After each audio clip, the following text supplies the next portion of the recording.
Hi everyone, welcome to Miraj home world. మీకు ఒకే రకమైన tiffin తిని బోర్ కొడుతుందా? అయితే ఈ రెసిపీ మీకోసమేనండి. ఒక్కసారి ట్రై చేసి చూడండి. ఎగ్ సేమియా రెసిపీ చాలా టేస్టీగా ఉంటుంది. మీ ఇంటికి గెస్ట్లు వచ్చినప్పుడు ఈ రెసిపీ చేసి పెట్టండి, మీకు ఫిదా అవ్వాల్సింది అంతే. ముందుగా ప్యాన్ పెట్టి ఒక గ్లాస్ సేమియా తీసుకొని బ్రౌన్ కలర్ వచ్చేంత వరకు ఫ్రై చేయండి.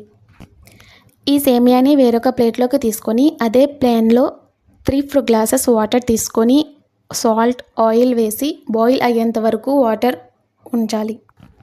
వాటర్ బాయిల్ అయ్యాక సేమియా వేసుకొని మంచిగా ఉడకనివ్వాలి. మనం ఆయిల్ వేసాం కదండి, సేమియా అతుక్కోకుండా ముద్దగా అవ్వకుండా సేమియా మంచిగా వస్తుంది.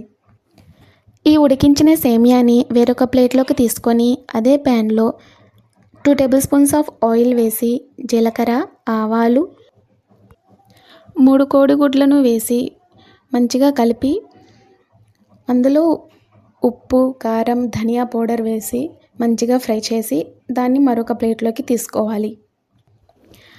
అదే ప్యాన్లో 2 టేబుల్ స్పూన్స్ ఆఫ్ ఆయిల్ వేసి జీలకర్ర, ఆవాలు, కట్ చేసి పెట్టుకున్న ఉల్లిపాయ, క్యారెట్, పచ్చిమిర్చి చీలికలు వేసి మంచిగా ఫ్రై చేయాలి.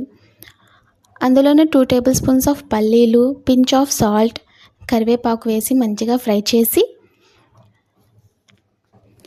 తరువాత ఫ్రై చేసి పెట్టుకున్న ఎగ్ మిశ్రమాన్ని, ఉడికించుకున్న సేమియాని అందులో వేసి మంచిగా కలిపి చివరిగా ధనియా పౌడర్, గరం మసాలా వేసి కలపాలండి. చివరిగా కొత్తిమీర వేసుకొని సర్వ్ చేసుకోవటమేనండి. అంతే అండి, ఎంతో టేస్టీగా ఉండే ఎగ్ సేమియా రెసిపీ రెడీ అండి. ఈ వీడియో కనుక మీకు నచ్చినట్టయితే లైక్ చేయండి, షేర్ చేయండి, సబ్స్క్రైబ్ చేయండి, కామెంట్ చేయటం మర్చిపోమాకండి.